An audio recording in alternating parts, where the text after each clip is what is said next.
Is CBS Sports, the home of the NCAA Basketball Championship.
Top of the day to you. Happy St. Patrick's Day. Hi, everybody. I'm Patrick Joseph Vincent James O'Brien, and we're glad we're with you. Welcome to CBS Sports' continuing coverage of the NCAA basketball tournament. We have got a sham-rocking Sunday of triple-header action for you today.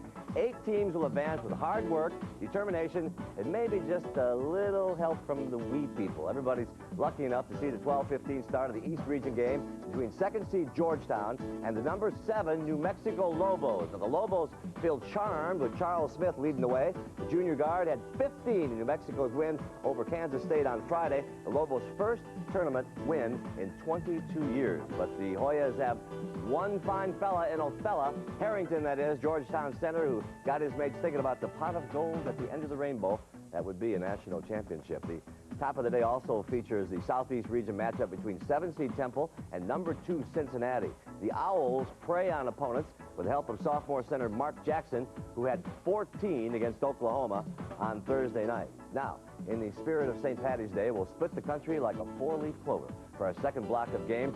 Some of you will see 6-seeded Iowa Hawkeyes against Arizona, North Carolina and Texas Tech, Louisville and Villanova. That's a game. In Boston College and Georgia Tech. And then in our late games, our triple header, Santa Clara and number 2 Kansas out west, and Texas and Wake Forest. And we'll keep you updated on all the compelling action, we hope, and exciting finishes right here at Madness Control. And the man sure to keep things full of Blarney is here with me in the studio, my CBS colleague, Clark O'Kellogg today. Clark, and what do you see today? Well, I don't know about Blarney, but I do know about hoops. What a great way to finish the first weekend of the tournament. A smorgasbord of intriguing matchups. Obviously, the 3-6 games are interesting, but I like how they'll be physical in that Temple-Cincinnati game. And then the Boston-Georgia Tech game. Boston College-Georgia Tech should be a very entertaining matchup. A lot of big-name players today, too. We'll be back with more as the road to the Final Four continues on CBS right after this.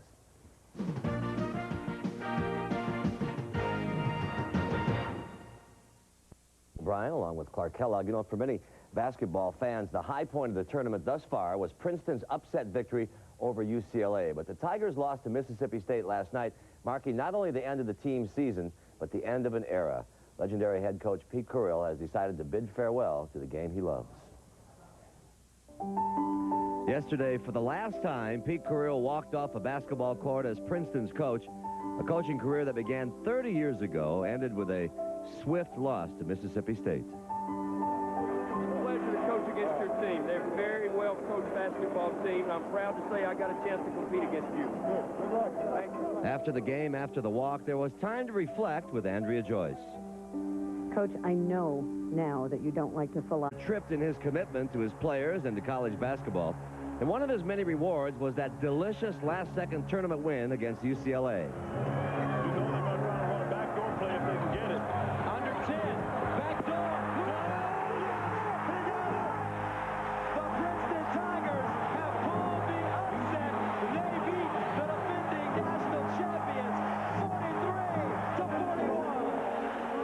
After the UCLA game, Pete Carrill relaxed and reflected on the miracle win. Was tonight a miracle? Yes, I did. I think it was close to one tonight. You need something like that to beat a team of that caliber. Well, no miracles yesterday, only memories.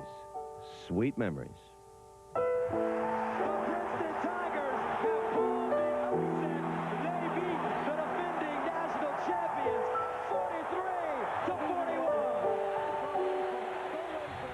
43-41. And you'll always root for Princeton. We'll be back with more after this word from your local station.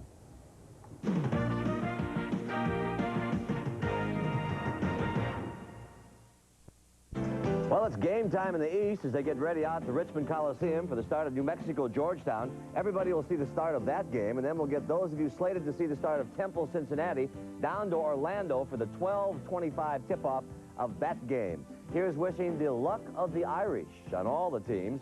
We'll send you out to Ted Robinson and Larry Farmer at courtside of New Mexico, Georgetown. After this, enjoy the games. Clark and I will see you at halftime.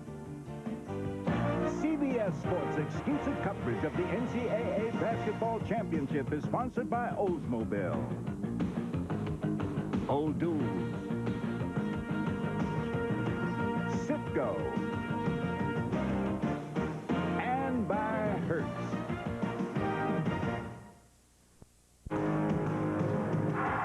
Henry going the distance. Smart takes the shot. Indiana wins the championship. There's the pass to Latham.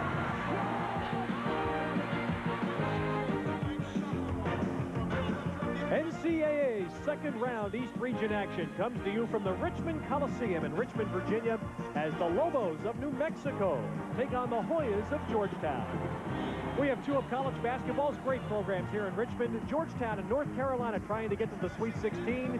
Texas Tech and New Mexico looking for respect are their respective hurdles. And we welcome you to Richmond with Larry Farmer, Ted Robinson. It has been 11 years since Georgetown has been in the Final Four, but they fully believe that a Virginia native, Allen Iverson, is going to be their key to getting there this year. Well, Allen Iverson showing why he was a first-team All-American this year, and he scored in all sorts of fashions. He was tremendous at finishing on the fast break. In the half-court offense, he was a perfect 3-for-3 from behind the arc, and when needed, was able to create shots for himself off the dribble, get close to the basket, and even finish with some spectacular dunks. Yeah, a marvelous 31-point game. New Mexico has a premier freshman, 6'9" Kenny Thomas, but he has to stay on the floor for the Lobos to have a chance today. Oh, he really does. He only played 10 minutes in the ball game against K-State. He averages 30 minutes a game. He scored 20 points in the last 5 ball games. He's a terrific defensive rebounder, shot blocker, and he's great at the offensive end. He needs to be on the floor today. New Mexico forward Clayton Shields has had great postseason thus far, 25 against K-State, and seldom used reserve Marty Cotright filled in admirably for Thomas. New Mexico's backcourt, point guard David Gibson, off guard Spider Smith have the big challenge of squaring up with Georgetown's Allen Iverson and Victor Page. John Thompson, 27th year at Georgetown. He's had 32 NCAA tournament wins. And one of college basketball's premier officials, Ed Hightower, is our lead official today with Phil Bova, Mike Sanzier. New Mexico's in red, Georgetown in gray. And the Hoyas, Allen Iverson, playing just about an hour from his hometown of Hampton, Virginia. Mike Iverson's mother was here to watch Friday. David Gibson covering Iverson one-on-one. Harrington the miss, but there's Victor Page on the offensive board for the follow. Victor Page in the last 4 ball games has averaged 6 rebounds per game, and anytime you can get your guards involved on either end, getting on those boards, it's really a plus. You see Page in there. He was setting the screen, and that's why he was inside, able to take that rebound and score. The good news for New Mexico, the foul was not on Kenny Thomas. They've had to become very accustomed to seeing Thomas pick up 2 fouls in the first 2 or 3 minutes of the game. They actually picked up 2 with about a minute and a half into the ball game, and one of them was on an offensive foul where he pushed off to gain an advantage. Jerome Williams. Well, this is what Georgetown did Friday. They blew Mississippi Valley State out in the first 5 minutes of the ball game.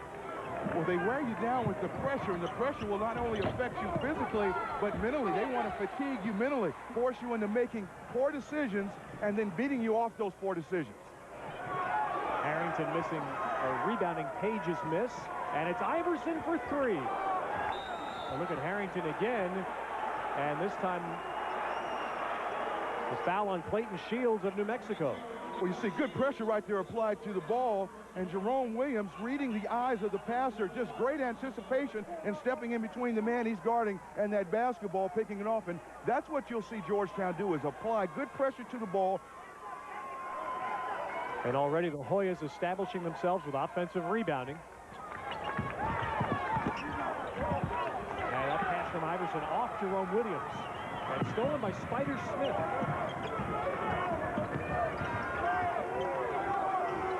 Smith is a terrific defensive player. He's very long-armed, and he's got quick hands, and it's awfully deceptive at times to pass around him. When you think you've got those angles, he extends and knocks the ball away. 10 seconds on the shot clock. Georgetown really pushing New Mexico well outside the arc, trying to run offense. And a long three. And Spider Smith, almost 20 points a game, knocked it down. Some of our viewers will be leaving us shortly to see Temple and Cincinnati playing in Orlando. We'll keep you updated on the progress of this game when you do leave us. Well, it wasn't Kenny Thomas, but it is Clayton Shields, who's been so key for New Mexico in postseason play, who has picked up 2 quick fouls. And Dave Bliss did a remarkable job. In fact, in Dave Bliss's tenure at New Mexico, the Lobos have the best record in the WAC. But he won his first NCAA game at New Mexico on Friday. And now Iverson fouled while trying a three by David Gibson. Well, Gibson gets him with the little tickle foul on the shooting elbow, which is really a no-no. Gibson, very important in this ball game, not only because of his defensive matchup against Iverson, but because of the pressure that Georgetown will apply, his ability to handle and take care of the basketball. Gibson never turns it over. 4 quick New Mexico fouls. Iverson seemed like he barely played Friday and still had the 4th best scoring game thus far in the tournament. He did not have any assists Friday. And, you know, normally you'd look at that as a point guard and say, oh, that's kind of strange, but he didn't need any. No, he didn't. He only played 25 minutes. You're right. It seemed like he was barely on the floor, but his particular job description against Mississippi Valley State was to put the ball in the hole, let the other guys make the pass.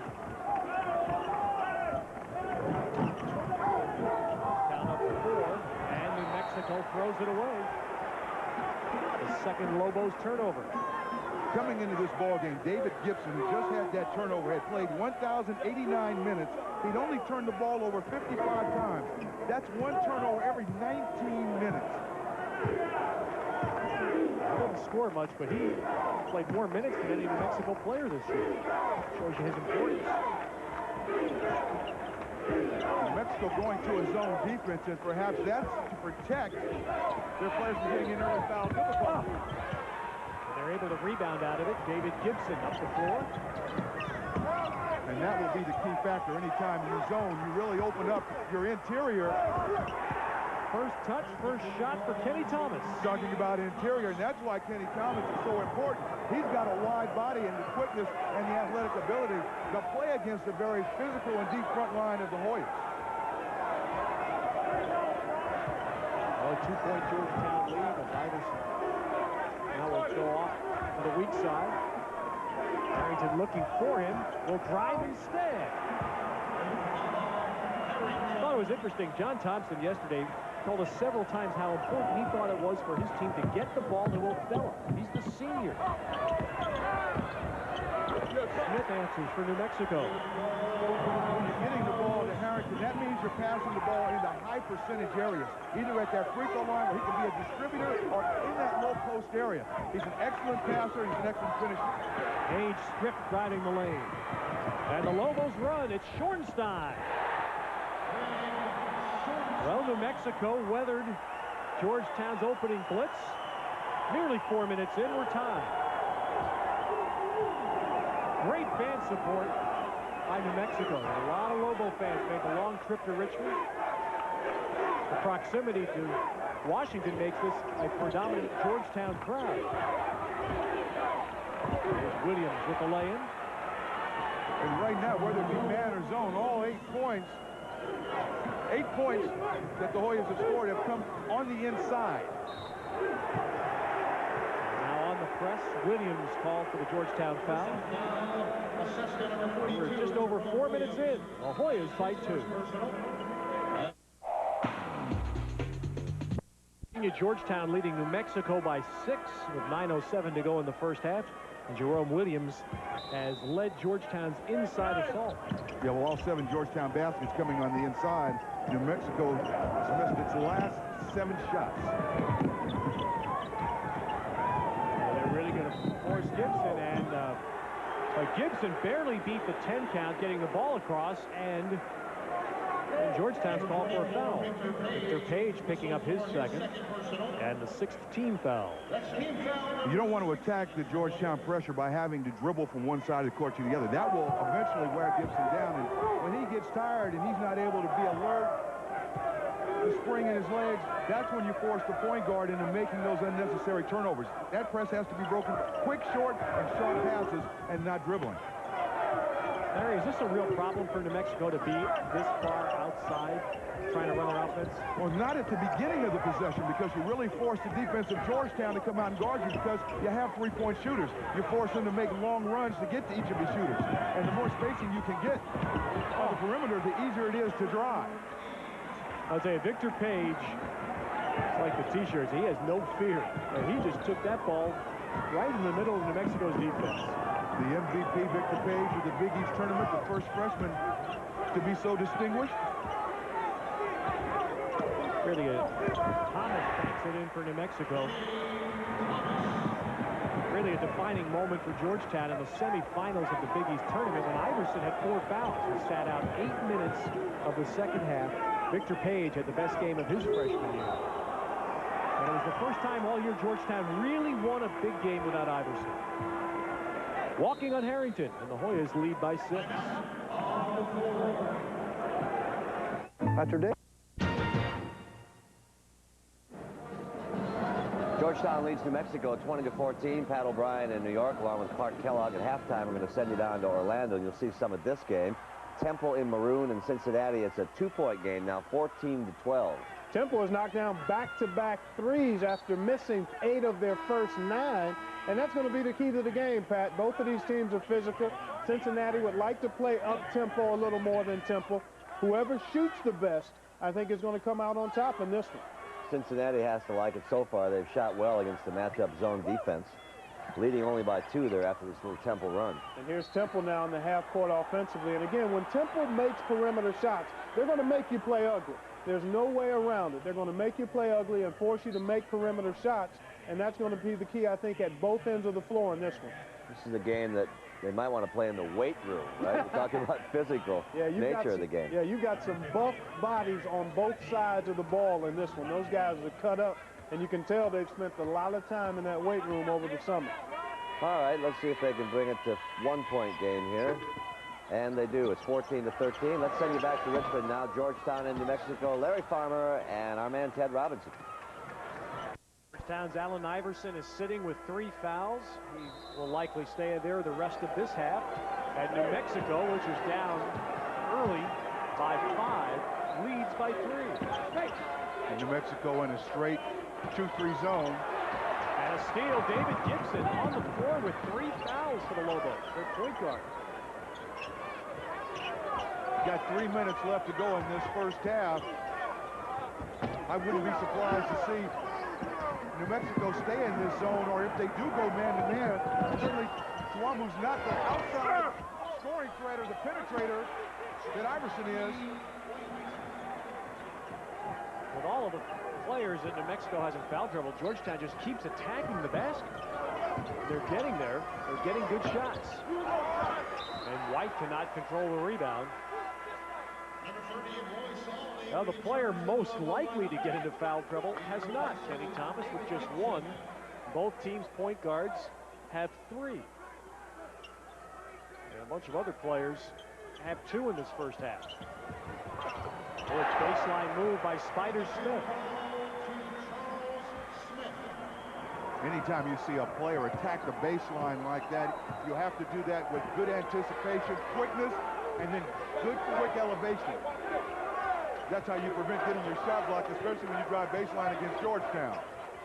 During the last whistle, New Mexico took Gibson back out of the game. Harrington kept that pivot foot, and then Thomas fouled him. New Mexico players want traveling, but Harrington never changed his pivot foot. It's good helping. Not only did he avoid the foul, but the 3-second call as well. Now there's the interior pass. You saw the defense of New Mexico really collapse and help.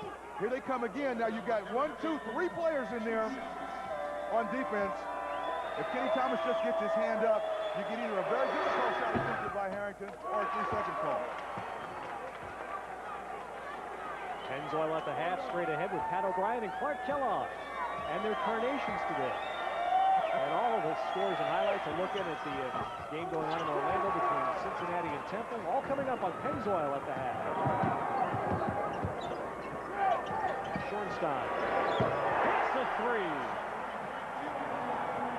I'll tell you, New Mexico is not taking college threes either. They're taking deep threes in this first half. Well, they're really stretching the defense of the Hoyas. And, you know, if you can do that early on and really spread them out, you really open up opportunities to pass or drive the ball to the inside. Harrington muscles in. And the tip, I believe, White. This is what Georgetown has done all half. They are just, everything is in the paint. It's almost as if New Mexico is conceding those shots. If they can get Georgetown to shoot from the outside and shoot quickly, that's fine. Yeah!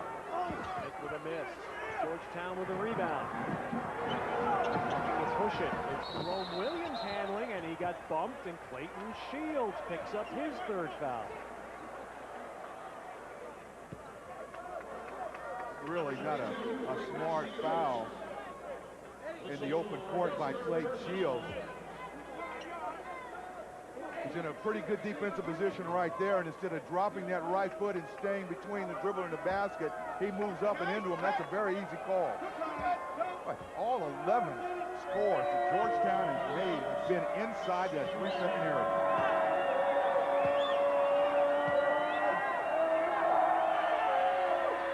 1:15 to go in the half. If you're wondering why New Mexico would continue to keep players on the floor with these fouls, they just don't have a very deep team. Dave Bliss and the Lobos, as Page leaves, have played 6 or maybe 7 players at most in games most of the year. Most of the year, and of course Marty Cobright had an opportunity to play yesterday, but that's as deep as they really go. Look at White right over Thomas for the rebound. And the Hoyas are back within 1.